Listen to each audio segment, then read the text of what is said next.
විද්‍යාලයේ විද්‍යා විද්‍යාලයේ ශිෂ්‍යනායක පන්තිනායක දරුවෝ. අද ඇත්තටම විශේෂ අවස්ථාවක් මට ඉදිරියේ තියෙන්නේ කතාව. මට පොඩ්ඩක් ඊට එහා යන කතා තියෙනවා මේගොල්ලෝ. 99 කියන්නේ 1999 කියන්නේ අධ්‍යාපන සංස්කරණය වල හොඳ වර්ෂයක් විදිහට තමයි මම සලකන්නේ.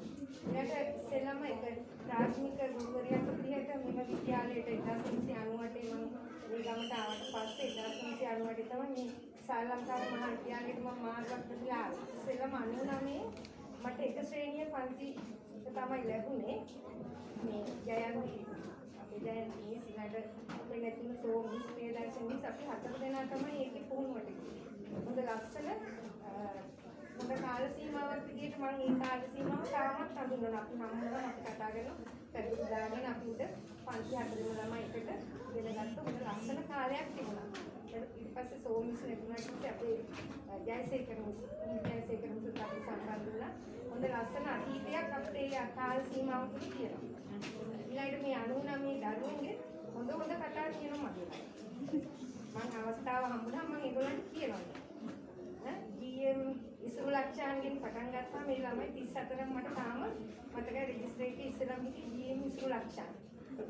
ඒ දෙමාපියෝ අතන මේ විද්‍යාලයේ පුදුමාකාර කැපවීමකින් හොඳ මහන්සියක් වෙච්ච දෙමාපියෝ. දෙමාපියන්ගේ නම් තාම අපිට මතකයේ රැඳෙන නම් වෙලා තියෙනවා.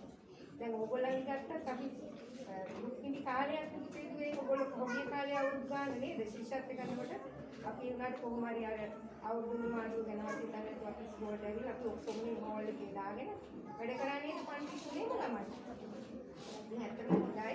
ඕගොල්ලෝ ඉතරේ වර කාලෙක ওই වගේ සතුටක් දෙමව්පියන් සහ ගුරුවරුන්ට ලබා දීම ගැන මම ඕගොල්ලන්ට ස්තුතිවන්ත වෙනවා. ඒගොල්ලන්ගේ ලස්සන සිහින තිබුණා. ඒ සිහින ගැන මාත් එක්ක කතා කරා ගොඩක්.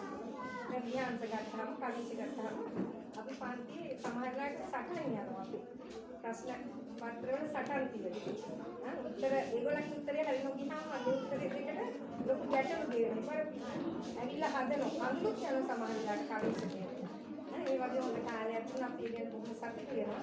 ඊළඟට මම මේ දුවා දරුවන්ට 34ක් වගේ ළමා පිරිසක් අපිට හිටියේ. දැන් ළමයි නෙමෙයි.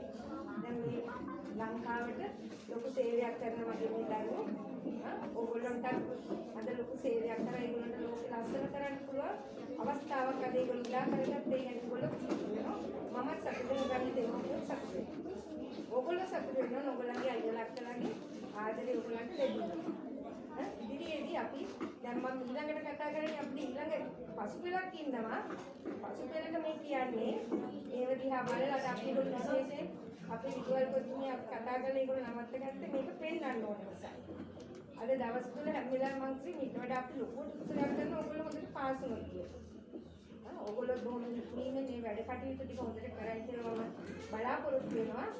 අද මෙච්චර වේලාවක් රැඳිලා ඒගොල්ලෝ මේක ගැන ස්තුතිවන්ත වෙනවා. ඊළඟට ප්‍රථමයෙන් අපේ විද්‍යාලයේ විදුහල් පොතුමියට ආචාර්ය මණ්ඩලයේ මහත්මයාටත් මම ස්තුතිවන්ත වෙනවා. ඔයගොල්ලෝ ඉන්නේ මේ දවස් උදේ 7:00 ආපු කිරිස මෙච්චර වෙලා රැඳිලා ඔයගොල්ලෝ ඉන්නේ ගත කිරීම පිළිබඳව මේ උත්සවය සංවිධානය කරන්න මේ හැම මලක් ගානෙම හැම ගුරුවරයෙක්ම අපිට උදව් කරේ මොකද බොහොම ස්තුතිවන්ත වෙනවා.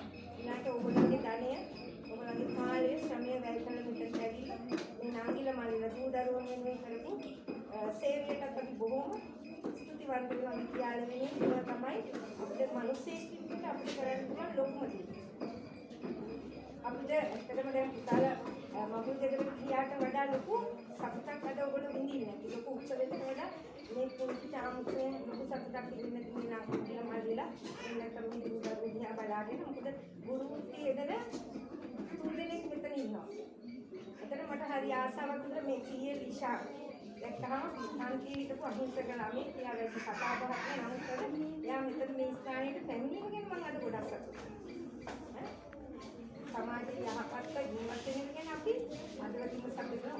එක්කෙනෙකුගේ සියලු දෙනාට මම ස්තුති කරා කියන්නේ සියලු දෙනාට ස්තුති දෙමාපියන්ට තමන්ගේ කාලේ විලංගු කරගෙන මෙතන පැමිණීම ඕගොල්ලෝ මේක ආදර්ශයක් විදිහට ගන්න ඕගොල්ලන්ගේ දරුවක් හොඳ දරුවෙක් විදිහට ලෝකෙට දෙන්න මේ ගමට ලොකු ආලෝකයක් ලබා දෙන්න කියන ඉන්නේ අපි කතාවේ අවසන් කරන්නේ.